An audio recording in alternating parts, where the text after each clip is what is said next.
Unajua nini?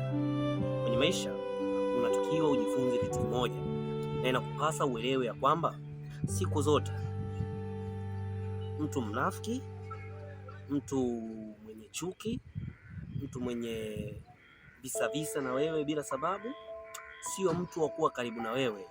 Halafu mtu kama huyo, maneno yake, chuki zake, unafiki wake, visa visivyo na sababu sio vya kuviweka kichwani, kwa sababu atakuwa anakuumiza kila siku.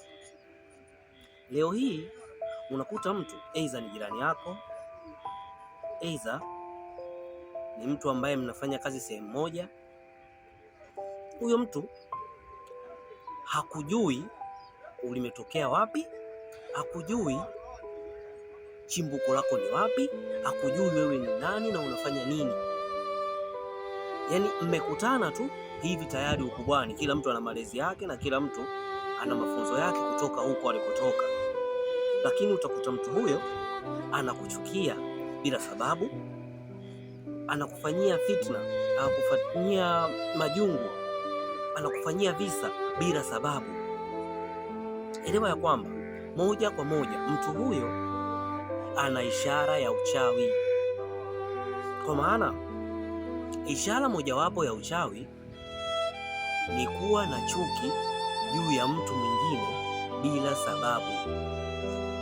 Ni kumchukia mtu usiyemfahamu, usiyemjua na wala usiyekuwa naye karibu kwa lolote lile. Haijalishi awe jirani yako awe nini, lakini wewe unamchukia bila sababu. Hiyo ni ishara ya uchawi. Hiyo ni ishara ya uchawi, kwa sababu ndio ishara mojawapo ya uchawi. Kwa nini unichukie bila sababu? Kwa nini umchukie mwenzio bila sababu? Hamna maana yoyote. Hauli naye, haulali naye, hauishi naye, hautafuti naye pesa. Wewe una mihangaiko yako na yeye ana mihangaiko yake.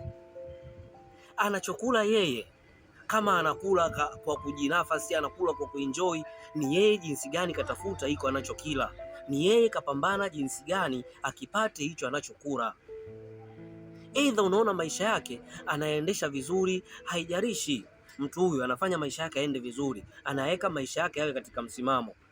Huwezi ukamtafsiri mtu kwa kuishi maisha mazuri nje ya muonekano wake unavyomuona. Huwezi ukamtafsiri mtu kwamba mtu huyu ana pesa sana kwa kumtafsiri vile anavyoishi maisha yake hata mtaani unavyomuona, kwamba hajari mtu, kwamba anakula kile anachokihitaji kwa wakati, kwamba anafanya kile anachokihitaji hata kama ana shida. Hawezi kuja kukwambia basi ukajua ya kwamba mtu huyu anajiweza sana ama mtu huyu yuko vizuri sana. Hapana. Acha kufuatilia watu wasiokuhusu. Acha kuwachukia watu wasiokuhusu. Na watu wanasema siku zote, unadhifu uficha umaskini. Sio kwa sababu yeye ni maskini, au sio kwa sababu yeye hana kiasi cha pesa kile ambacho wewe unakifikiria kwamba kila mtu anacho, basi yeye ndio akae ovyo ovyo, asijipende, asipende kula vizuri, asipende kunywa vizuri, asipende kuendesha familia yake na watoto wake vizuri. Au unakuta mtu haupendi kumuona huyo jirani yako awe katika msimamo na familia yake, awe ana furaha na familia yake. Haupendi kuona awe anacheka, anaongea vizuri na familia yake. Wewe unapenda kila siku wao wanagombana, wao wanafokeana. Hiyo ndo furaha yako. Sasa hiyo ni ishara ya uchawi. Jua jinsi ya kuishi na watu. Kikubwa akili na moyo, hivyo tu.